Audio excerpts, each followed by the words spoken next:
শুভ সকাল বন্ধুরা, তোমরা সবাই কেমন আছো? আশা করি ভালো আছো। দেখো আজকে বাইরে দেখো, রোদ দেখো।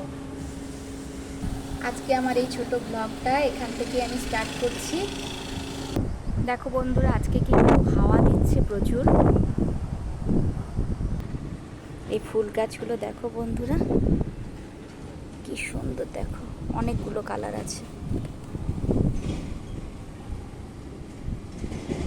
কি সুন্দর লাগছে দেখো।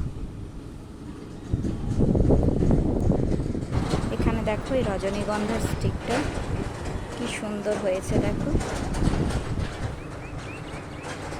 তো বন্ধুরা, আমি এখন চা খাবো। যদিও আমার চা ভালো লাগে না, তাও আমি একটু লাল চা বানিয়ে খাবো। দেখো আমি কিভাবে বানাই। তো বন্ধুরা, আমি এখানে লং এলাচ নিয়ে নিয়েছি, এটা আমি থেতো করে নেব।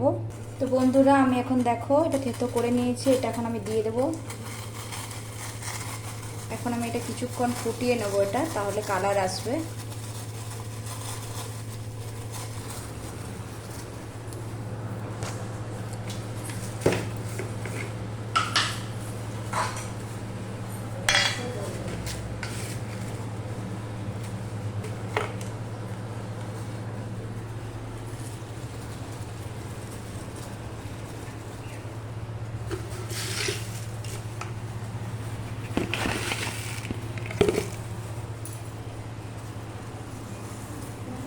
তো এখন আমি চা পাতাটা দিয়ে দিলাম, এরপর আমি গ্যাসটা বন্ধ করে দিলাম।